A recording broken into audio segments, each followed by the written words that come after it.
came out from Alberta back in 2010 with my family, and at that time there was a glut of teachers on the market, so I couldn't even get a job as a substitute teacher anywhere. And what I did was applied to the prison, as a call had gone out for some teachers in the local prison system, the federal prison system here in British Columbia. So I went and applied and got hired, and from that an amazing journey began. Worked in a lot of the different prisons around the area and finally settled for almost 6 years here in Abbotsford at Pacific Institution. And that's where the genesis of this entire project came from, was the initial year of learning, the initial shocks, those big lessons that you only need to learn once, and a lot of the people that were surrounding me at the time, very interesting characters, and I thought, this is a story that needs to be told. About a year before the contract I was working with was finished with Corrections Canada, I had the idea of the TV show and being able to tell this story. And so I started jotting down notes and jotting down some of the memories that I had, some of the experiences that I had, and just some of those nerve-wracking, scary, exciting, comical things that happened in my classroom. And then I invented Stanley, whose last name is Purdy as well. But I invented Stanley in order to have this character live in the situation I was in. And as I developed Stanley, I realized, you know, they always say write what you know, and so I knew my situation well. So Stanley was put into that, being a teacher who thinks the best of people, and realizing that those people might not think the best of you, or might not even think the best of themselves. And so as these different instances, these different things took place in my prison experience, it was lots and lots of subject matter for me to choose from. And as the story developed, it took on a life of its own, actually. Where Kirt ends and Stanley begins, that's a blurry line for me. There's a lot of crossover going through there. That's why it's so much fun to write them. I think for myself, having worked in the prison system and having been a teacher for many, many years, and worked with kids especially for many, many years, and with adults with special needs, I've worked with them for many, many years. I have a very long fuse. Nothing really rattles me too much. I don't have that real power struggle. That's not really in my arsenal. I just want people to learn and enjoy themselves and get challenged by learning, but get excited for learning. Whereas Stanley, although he has all of that, he definitely has a line that we'll see in the show where you know, he has his agenda. He has the dream for people to learn, to have their eureka moments. And if something gets in the way of that, Stanley will definitely jump up and take notice and take action if necessary. Probably faster than I would and more comically than I would, but that's the art of the story. Going back as I was writing the initial concept, there's a lot more drama in prison than there is comedy, definitely. And one could say that same thing about school. As fun as school can be and as entertaining as school can be, there are a lot of very poignant moments, a lot of teachable moments, a lot of sad moments. You know, tempered of course with the reality that it's education. Education's a messy thing sometimes.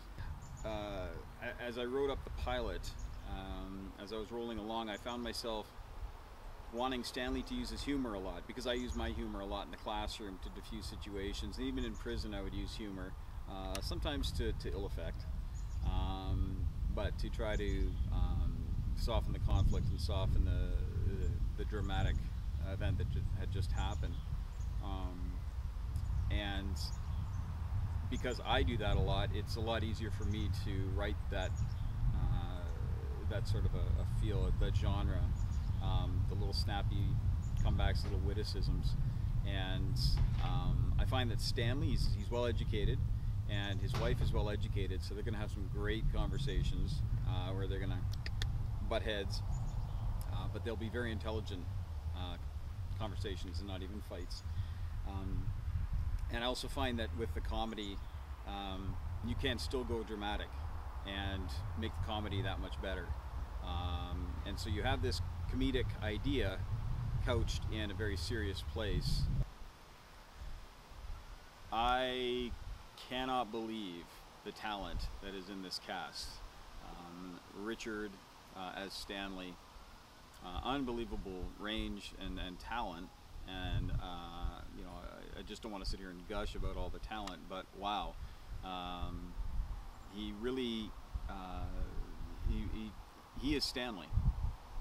When they call action, he becomes Stanley, and the way he embraces the role of this mild-mannered gentleman who then has to be, he jumps right into it. His frustration level, but his frustration is not the stuff we get frustrated with all the time. His frustration level is at himself and his inability to deal with this. Not so much all the stuff that's going on around him. It's like he can't deal with it. Richard's perfect at that. And JC is wonderful as his wife Ashley, and she's a type A, you know, got everything lined up, got life planned out, everything's raring to go. She's the breadwinner because she's working as a lawyer in the district attorney's office, and she's the rock. She's his rock, and she plays that so well. She's got that joie de vivre, but she's also very, very well grounded, and totally confident. So I just love that. The other cast members that we have Henry playing the warden, and Henry's awesome. He used to do stand-up, and he's got great comedic timing. You'll love him as the warden, and his frustration with the way that, you know, he's being asked to do 10 things with the budget for 2. So he's an interesting fellow. Tosca Bagu is Brenda, and she's playing Stanley's principal at the beginning of the show, and we will definitely see more of Brenda as the show goes on. And she just doesn't like Stanley. She doesn't like the idea of Stanley. She doesn't like the idea of a male kindergarten teacher, and she kind of makes his life miserable, and encourages other teachers to do the same thing. So that's an interesting role. Then we have Max, and Max is played by Giles Penn, and Giles he walked in and he was Max. He's smug, he's confident, he loves to fearmonger, especially with the new staff that come in. He likes to scare them, make them all nervous about what's going on. And I remember during the audition, after the first take, I wanted to punch him, and I never want to hit anybody, so he was Max right off the bat. Walter is the seasoned veteran. He's been there for 30 years, and he just keeps teaching there just because. Doesn't even know why anymore. It's just what he does. He wakes up, goes to prison to teach. Played by Ken Kramer, and Ken is he walked in and I went, oh look out, that's Walter. So that was a nice moment. What else we got? Nancy. How can I forget Nancy? It's played by Linda Darlow, and Linda is a longtime friend, but she is so talented. She's got range galore, and she's Nancy. Actually, when I wrote Nancy, the face that popped into my mind was Linda, and she is not disappointed, and you will love her, as she's going to say things that we probably all want to say, but she just says them. We think them. She says them. She says what needs to be said, and sometimes she'll say things that don't need to be said, but she enjoys doing that too. And the cast is just so solid, and they're just all professionals. They all work so well together. As the show goes on, we're going to meet more and more of the inmates.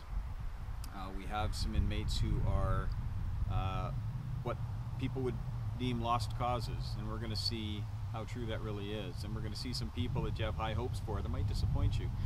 And going to see some inmates who are in there for life who have resigned themselves to the fact they're in there, and now they have to make a choice. Am I going to make this the best living I can, or am I just going to be miserable for the rest of my existence? The stories are endless, and the cast, they can do it. They are so talented, and I'm just looking forward to this coming alive and just watching story after story. Yeah, I get to play a guard. I'm going to be the guard that drops off one of our key inmates, one of our featured extras. He's a giant, and I'll be dropping him off in the class on the first day for Stanley. And I don't really take care of Stanley. I should probably help him out a little bit more, but it's not my job, so I'm not going to do it, because I only get paid so much, and I got lots of other things to do, so I have to look after the new fish. So. I had the pleasure of working with the director, Andrew DeVilliers, on 2 other projects of his in years past, and had a blast on those. They were a lot of fun.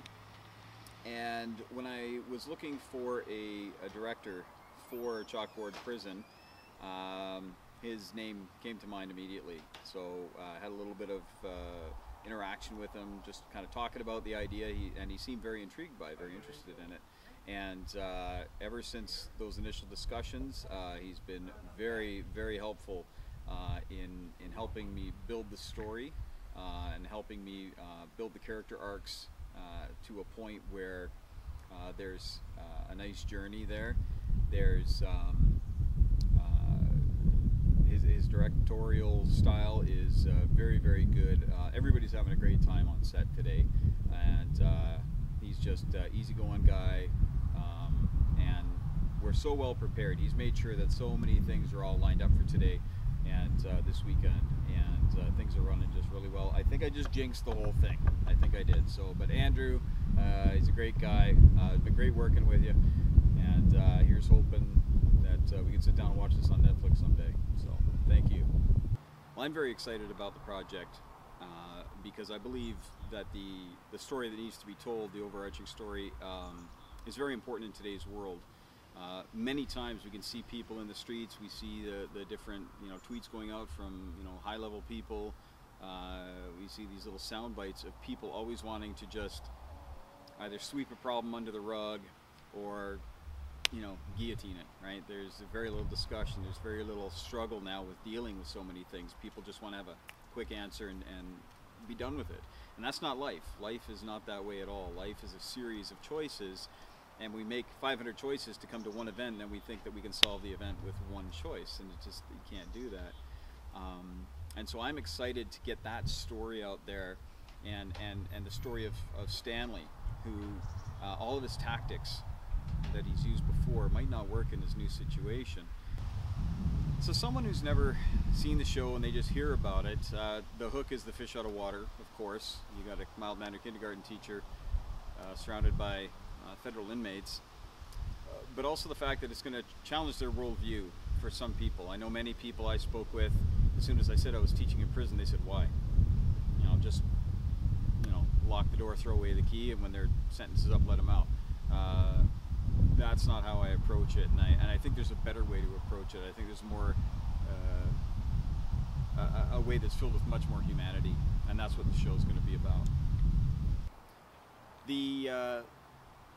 The key of the entire story is that everyone's redeemable, and as soon as I say that, I have names and I have stories and images flash in my head of people that I have a tough time believing are redeemable, but that's my personal view, that's my worldview, that's my personal beliefs, is that anyone can be redeemed. I might not know how that can happen for them, but I believe everybody can come back from the abyss. And so Stanley, that's his views, that everyone is redeemable, everybody can be saved, and he tries to. The fun part of that is that his wife, being a prosecuting attorney, does not believe that. In fact, she believes if somebody does something wrong, they should pay the stiffest penalty possible. And then when you come come out, we'll watch you closely. So if you trip up again, no good. So we have that, the whole idea of redemption. She still believes that society can be redeemed, but she believes society can be redeemed by putting away the bad parts, whereas Stanley believes that everybody can be redeemed. So his is redemption through education, and hers is redemption through incarceration, and that's the entire key of the story. A lot of people ask me why the name Chalkboard Prison. When I was a kid, that's what my student friends and I would call. I don't know who came up with it. It's probably somebody said it a long time ago, and a parent said it at table once, and then some kid brought it to class, and we all started calling our school the Chalkboard Prison. And so when we do that, we kind of impose ourselves as being inmates, and that all of a sudden we're being watched and nobody trusts us. And unfortunately, that's the way real prison is that they're always being watched and nobody trusts them. And that's really the sad part, because if you speak to the inmates, and I've spoken to many of them, I've spoken to all of them, but the ones I spoke to, there was always one common thread that they wanted. And that's sometimes it was, I want my kids to come and see me at Christmas when I get out, or I want my girlfriend to take me back, or I want my wife to take me back, I want my boss to give me a job, I want someone to hire me. It all comes down to trust, and all these people have shattered the trust of the people around them, of their community, but that's what they want back, in whatever form that is. They've got to get that back. And so that when you have your idea of a prison, in school you're trapped there for 6 or 7 hours a day, but then you get to go home. And as a kid, that 6-7 hours for some kids can feel like a prison, right? You don't have any rights, you can't have your say, you can't do what you want, you gotta eat what your mom and dad packed, right? That sort of thing. Whereas with real prison, although there's a parallel there, it's much more serious. And at the end of the day, you just go back to your house. Well, it's called a house, but it's their cell. They go back to their cell, and yeah, they're not free. They're not free at all. So there is a difference, but there is still that common connection, common ground. So this Chalkboard Prison sizzle would not have happened without the wonderful support of my family, namely my beautiful wife, Lori. Love you, babe. And she is somewhat a basis for Ashley, in that she worked for 17 years as a civilian with the police service. So she worked on the side of trying to incarcerate the wrongdoers, where I was on the side of trying to educate them. So you can see the play there. It's very interesting. Write what you know. So I know that. So, but the rest of my extended family, there's been a few people who have really helped with a lot of support financially, and really helped make this a reality. So I love you all. Thanks so much. And we're going to watch this someday on TV. It's your typical fish out of water story, where you got this kindergarten teacher now surrounded by criminals who've done horrific, ghastly things. And he's going to try to use what he used with kindergarten kids to the same effectiveness with people who are guilty of multiple homicides. Some of the things might actually work. Most of them won't. And he's going to get his own education. So this show is going to challenge what you think you already know about inmates in prison. It's going to challenge what you already think you know about your worldview, and it's going to make you uncomfortable sometimes. Maybe you'll change a little bit from watching it, but I guarantee it's going to make you think.